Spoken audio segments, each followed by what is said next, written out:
Welcome to Delete Laws. What's going on out there in the land of YouTube? Everybody hit the like button. Everybody hit the like button. Put in the comment section, OTVO, overturn Terry versus Ohio. So when you hear a sheriff or a cop talk about, we can't have a no bail system, what they're doing is they're trying to defend and keep their industry of people guarding other people's skin for no good reason. Telling you that's what's going on. So you're going to hear this sheriff and he's going to be like, oh, come help me pick up the bodies, but there's no bodies. He's lying. He's a scumbag pig, and his whole goal is to make sure that there is an industrial prison complex. Police go on to tell us Williams had 2 prior convictions for criminal possession of a weapon. He also had separate warrants for failing to appear in court, already pending charges. This particular arrest prompting Monroe County Sheriff Todd Baxter to voice frustration, saying he feels like he's continuing to send. Monroe County Sheriff Todd Baxter, he is part of the executioner squad at the jailers. And if there's not enough people in jail, they have to lay people off. They don't need you to guard someone's skin, so you lose your job. This cop is trying to make sure that the people that work for him and work with him don't lose their jobs. They'll pick the most egregious situation. I'm not sure if you guys know this or not, but in the year 2018, I believe it was 2018, Donald Trump signed into law what is called the First Step Act. The First Step Act was supposed to be for all jails and prisons, but the Fraternal Order of Police, they filtered the bill so that pretty soon it just got to federal prisoners. Federal prisoners who didn't need to be in jail could get out with the First Step Act. They could get out because of over-sentencing across all the prisons and jails in America. Donald Trump signs this law into effect. The next day, 6,000 people are let out of prison, out of federal prison. One of those 6,000 people killed a woman, killed somebody. Freedom's dangerous. Freedom's dangerous.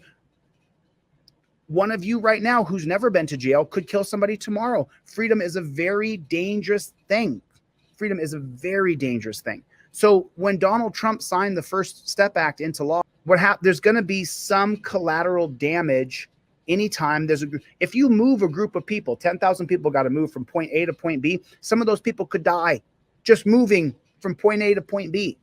So when you listen to this piggy, remember, he's sticking up to try to save an industry of people who get paid to put on a uniform and then go be executioners and dungeon masters.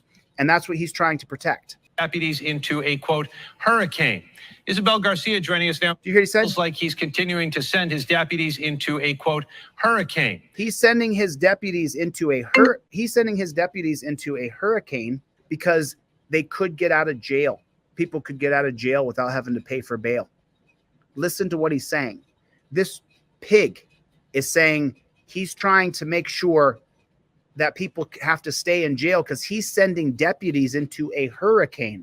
Really? Isn't the hurricane already here? Isn't crime terrible? Isabel Garcia joining us now in studio with more. Isabel. Yes, Adam. Sheriff Todd Baxter says, of course, dangerous situations come up with the job, and they're there to protect. But with certain criminals like Williams having repeated incidents, it's a complicated situation where it can compound the danger, not just for police, but the community at large.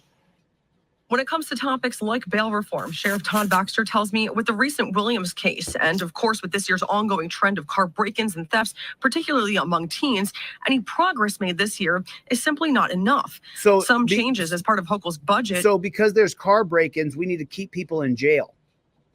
Included replacing the least restrictive condition standard, but it did not go as far as adding dangerousness or public safety considerations to pretrial decision making. This is the world we're living in of chaotic law, and they keep on making little tweaks to it. Step in the right direction. I applaud the governor. I applaud her. She moved the needle forward, but not about 10%. Sheriff Baxter goes on to say, while there are deeply rooted and several factors contributing to each incident, I want you to take a look at the media person. Look at the reporter there talking to the copper. They work together. That's state-run media right there. Goes on to say, while there are deeply rooted and several factors contributing to each incident, the type of action he's hoping to see is more immediate for the in-between. Statistics, not something he's considering here. We're talking about people being destroyed, right? Death. We're talking about people being destroyed, death, because we're letting people out of jail. That's not true. I just showed you this because I want to show you what a hit piece looks like. And mayhem, and you have people going, stats are up, stats are down. You don't have stats to prove anything. They just want to make money off locking you in jail. I don't know what stats you want. Go up and help me pick up the bodies off the ground. I asked Pick up the bodies because you let people out of jail who are nonviolent.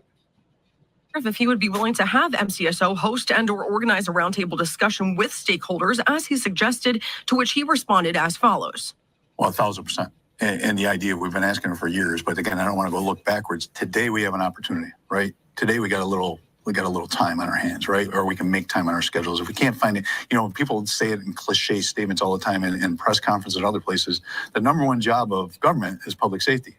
Well, if that's true, then either we're unethical or we're not doing it, we're incompetent. Which one? Okay, you hear what he said? Either we're unethical or we're incompetent. Which is it? Put a 1 in the chat if cops are unethical.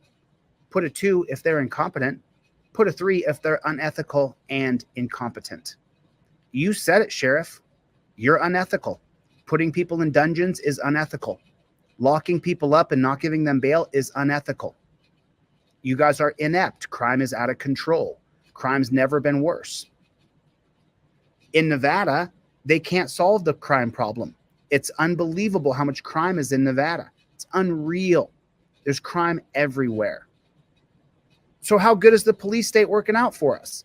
I thought if cops are cracking down, then it's going to go a lot better. It's going to go a lot better, right? It's not going a lot better. So you said it, Sheriff. Either we're unethical or we're incompetent. You're both. Because we can't say we're doing our best we can in public safety right now. Now, another change made in bail reform this year includes specifying mental health and drug treatment within the mandatory programming option. Any of the changes formally went into effect as of June. For now, we'll send it right back to you at the desk. It's just absolute, total, and complete crap. It's just total crap. It's just total crap.